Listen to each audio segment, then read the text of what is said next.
3 Ukrainian cruise missiles crossed into Russian airspace above the Black Sea, racing toward a gas terminal off the Krasnodar coast. An S-400 battery near Anapa, Russia's most advanced air defense, stood in their way. For the Russian operators watching their screens, it looked like another quiet morning, but they hadn't seen what was behind the Flamingos yet. A strike package designed to overwhelm, confuse, and punch through every layer of defense standing between Ukraine and those storage tanks. The Ukrainian FP-5 Flamingos flew in loose formation 200 feet above the wave tops. Their composite fuselages cutting through salt air at 540 miles per hour. Each missile weighed 13,000 pounds, yet on radar, they registered something closer to a pelican.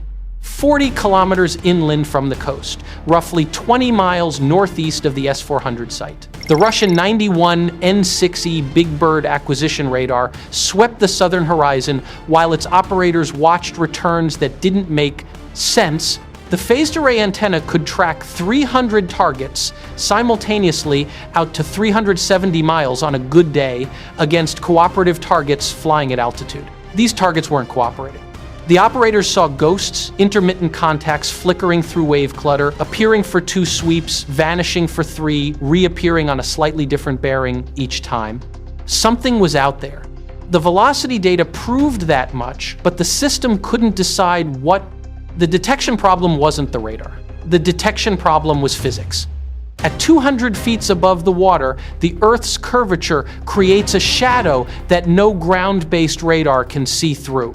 The 91 N6E sits on a truck chassis about 26 feet tall. Basic geometry limits the line of sight detection against sea-skimming targets to roughly 22 miles. The S-400's legendary 250-mile engagement range assumes high-altitude bombers cruising at 30,000 feet, not missiles hugging the wave tops where radar beams can't reach. The Flamingo's designers understood this geometry and built a weapon to exploit it. The airframe breaks down into 3 sections.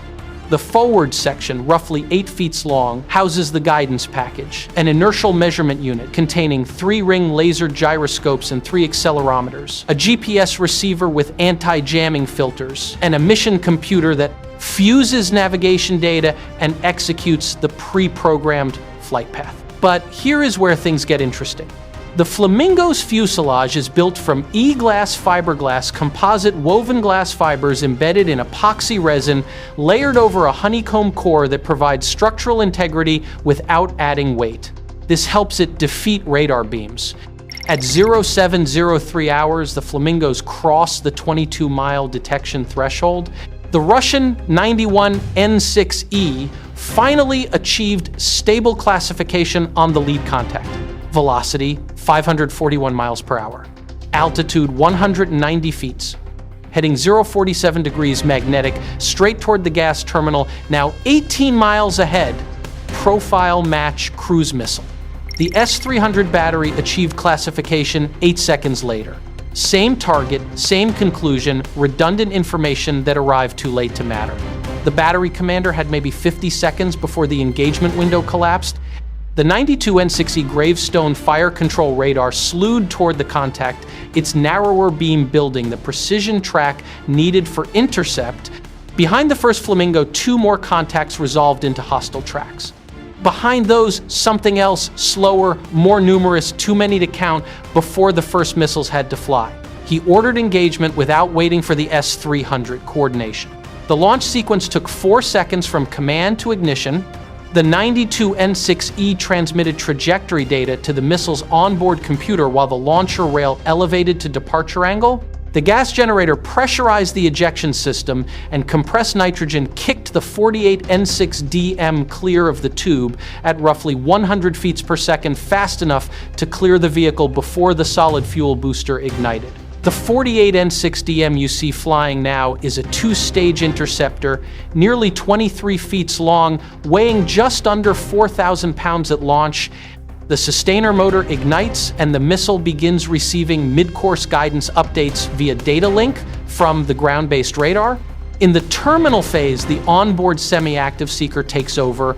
The lead 48 N6DM proximity fuse triggered 40 feet from the Flamingo, close enough Tungsten fragments shredded the missile's tail section, severing hydraulic lines and tumbling the airframe into the Black Sea in pieces.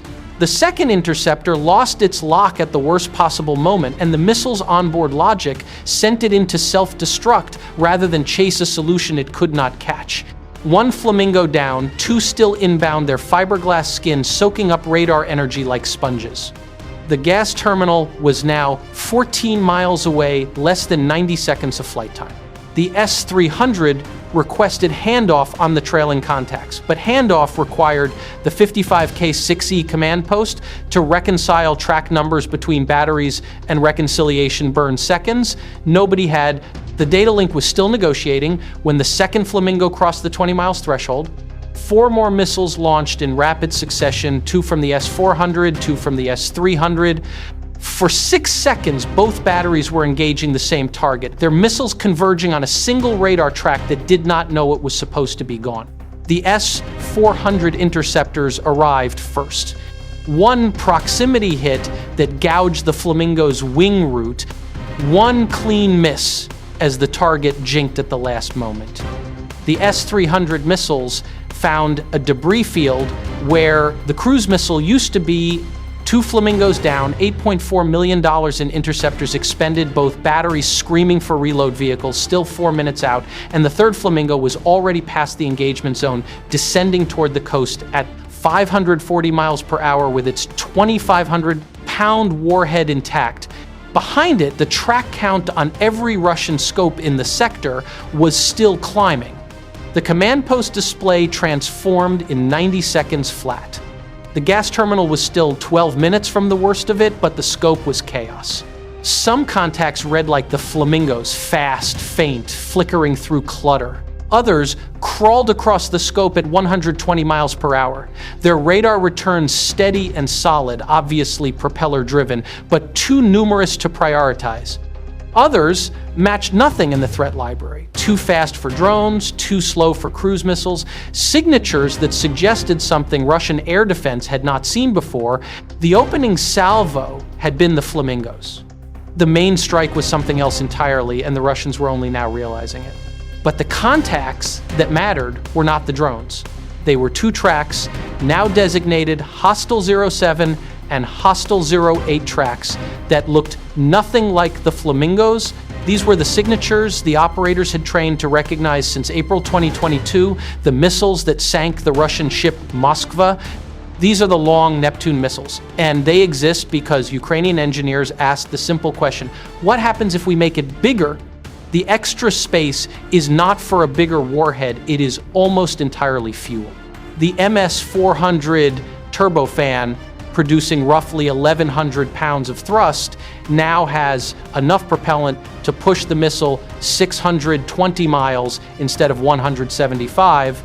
The warhead did grow from 330 pounds to 570 pounds, but only because the larger airframe could carry it without sacrificing range. The original Neptune used active radar, homing a small radar in the nose that turned on during terminal approach, found the biggest metal object against the uniform background of the sea, and guided the missile into it. So the long Neptune deleted the radar seeker entirely.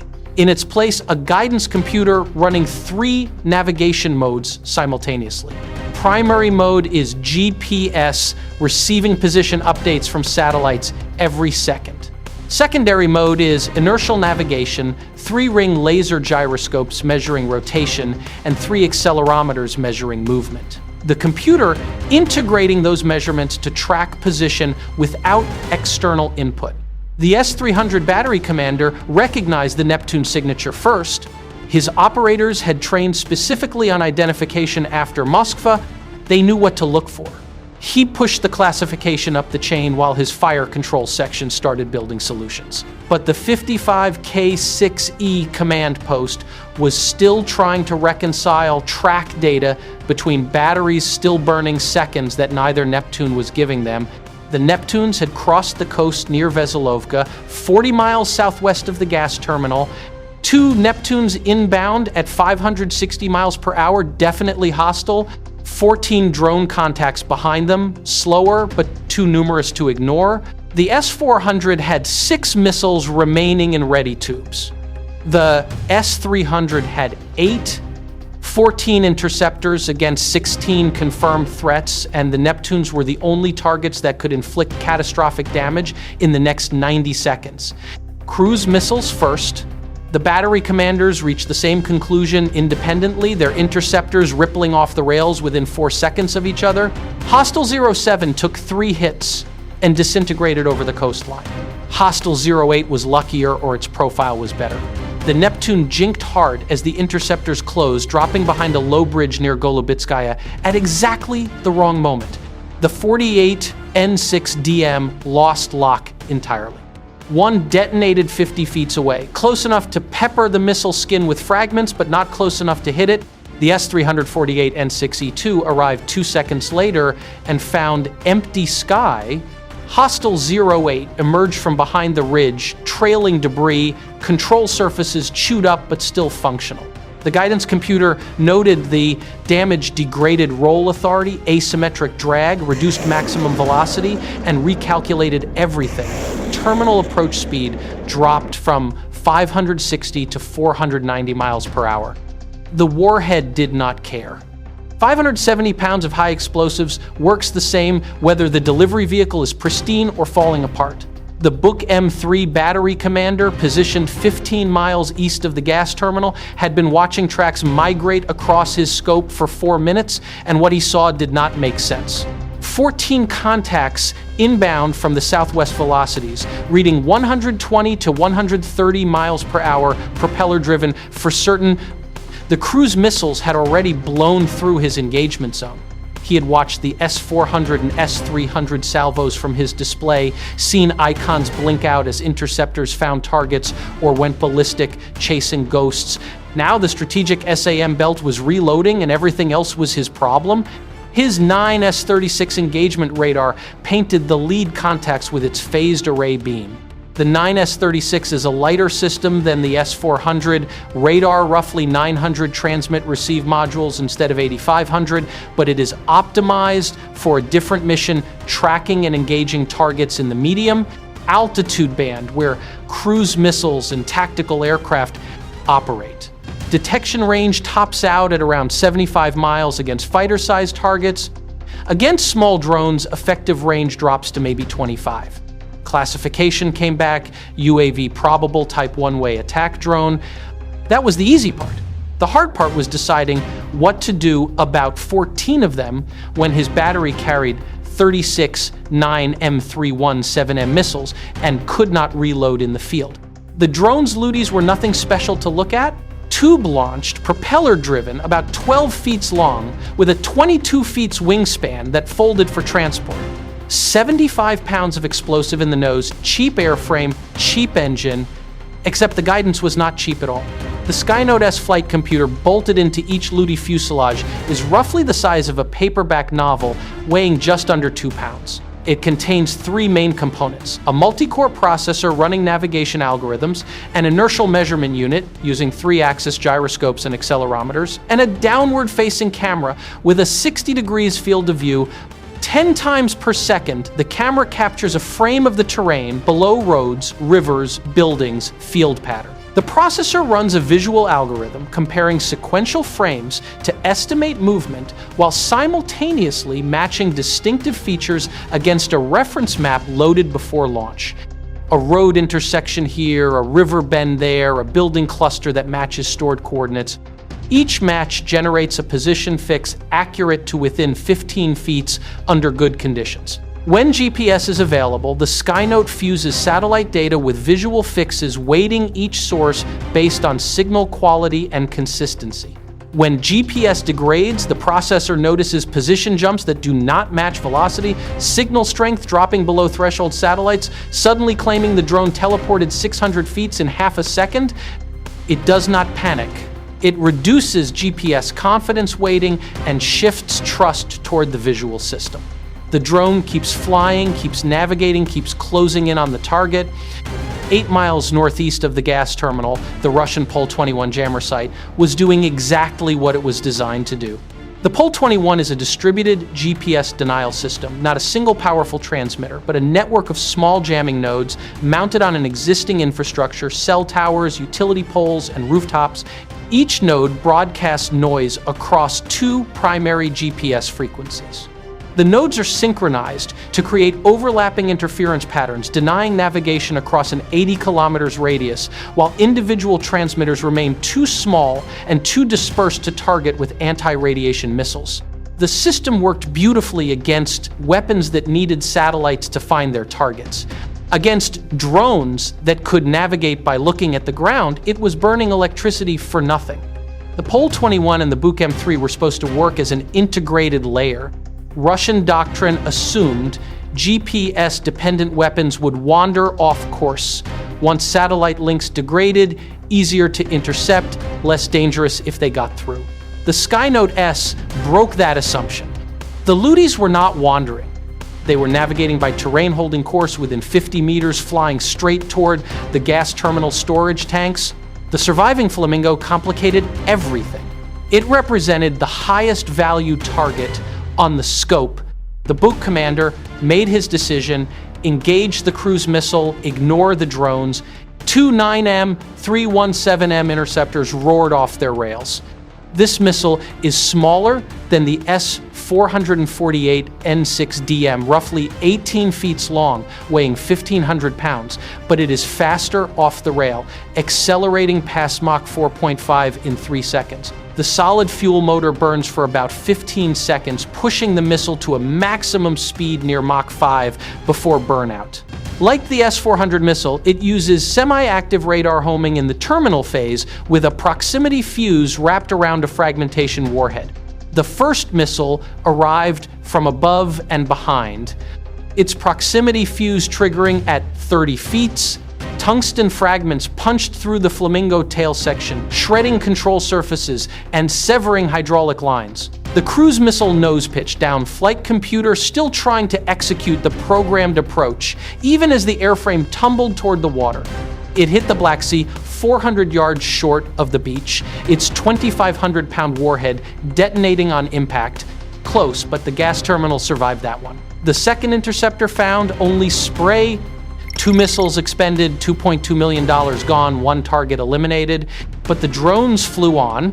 34 missiles remaining, 14 drones inbound, 1 wounded Neptune that nobody had engaged since the S300 near miss 4 minutes ago. The 9M317M was designed for aircraft and cruise missiles, not for 12 feet drones flying at 120 miles per hour. Its proximity fuse uses a small radar transmitter on the missile nose, broadcasting a continuous wave and measuring the Doppler shift of returns to detect when the target enters lethal range. The fuse triggers when return strength exceeds a threshold calibrated for aircraft-size objects. Against a Luty composite airframe fiberglass skin over a foam core, returns were barely stronger than a large bird. Hit probability might reach 85% against a fighter, drop to less than 55% against these things. 4.9, M31, 7M launched in rapid sequence 1 each for the 4 lead drones. 2 hits, 2 misses. The misses were not guidance failures, they were fuse failures. Interceptors passing within lethal range, but not recognizing the radar return as target like enough to detonate. 8 more missiles followed, 5 hits, 3 misses. 6 drones down, but the battery had just expended $13.2 million to destroy maybe $200,000 worth of Ukrainian hardware. And then there was the Neptune. Hostile 08 had been flying wounded for 6 minutes, trailing debris across the Krasnodar countryside, passing south of Temryuk city itself. The guidance computer had noted the damage and recalculated everything. What it was doing now, what kept the missile on course despite the fragments lodged in its control surfaces, was running a Kalman filter. The Kalman filter is a mathematical algorithm developed in 1960 that is now standard in everything from smartphone GPS to spacecraft navigation. It works by maintaining 2 parallel estimates of position, one based on GPS, one based on inertial navigation. Each estimate carries an uncertainty value, a statistical measure of how much the system trusts that particular input. Every few milliseconds, the filter compares the two estimates. If they agree, confidence stays high for both. If they diverge, the algorithm examines the pattern of disagreement. GPS errors from jamming have a distinctive signature, sudden, large jumps in reported position that do not correlate with measured acceleration. The satellites claim the missile teleported 600 feet northeast in half a second, but the accelerometers measured no movement. That is jamming. The filter recognizes the signature and reduces GPS confidence weighting. When the Neptune GPS receiver started picking up Pole 21 interference, the filter noticed immediately signal quality dropping, position estimates jumping erratically. It did not panic. It increased INS confidence weighting, accepted the drift penalty, and kept navigating. By the time the missile crossed into the jammers, effective radius navigation had switched almost entirely to inertial. Position accuracy was degraded, maybe 300 yards of uncertainty, but 300 yards against the gas terminal, 45-acre tank farm, meant probability of impact stayed near 100%. The Neptune crossed the coast at 490 miles per hour, 300 feet off the deck, its battered airframe screaming through salt air. The Buck's engagement radar painted it finally, but the engagement window had already collapsed. Minimum gauge for the 9M317M was about 800 yards. The Neptune would cover that distance in 3 seconds. The battery commander watched the icon cross his scope and knew there was nothing left to shoot. Hostile low 8 cleared the last ridgeline at 0711 hour. The gas terminal storage tanks filled the horizon. The guidance computer noted arrival at the terminal coordinates and initiated the final dive. Impact: the Neptune hit Tank 7 center mass, a 200 cubic meter pressure vessel filled with liquefied petroleum gas. The warhead punched through the half-inch steel shell and detonated inside, converting the tank from a storage vessel into a bomb. Superheated gas expanded in every direction, rupturing welds, shredding insulation, spraying flaming LPG across 4 neighboring tanks. Tank 9 went 4 seconds later. Burning fuel from Tank 7 had covered its pressure relief valve, blocking the safety mechanism that might have vented overpressure. When the steel failed, it failed all at once. A bleave, a boiling liquid, expanding vapor explosion. The fireball rose 200 feet. The Buck battery had 22 missiles remaining. 8 drones were still inbound. The Pantsir crews could see the fireball from their positions near the perimeter, and the second wave was not finished yet. The 8 remaining Lutys crossed into terminal range at 0712 hours. The Pantsir batteries had 12 missiles each and maybe 40 seconds to use them. They got 4 drones. The other 4 got through. Tank 12, Tank 19, the pump hose, the transfer manifold connecting the rail yard to storage. Each 75-pound warhead was too small to rupture a pressure vessel outright, but each one started fires that spread to things fire could not be allowed to reach. Tank 15 went bleave at 0715. Flame impingement from Tank 12, heating its shell past structural limits. The fireball climbed 400 feet. Tank 16 followed 90 seconds later. Then Tank 24, Tank 25, Tank 26, 3 pressure vessels, rupturing within 15 seconds of each other, creating a combined fireball. That satellite imagery would later measure at 600 feet across. By 0720 hours, 22 of 30 storage tanks were destroyed or burning uncontrollably. The loading rack was gone. The rail yard was gone. The fire burned for 3 days. Bye for now.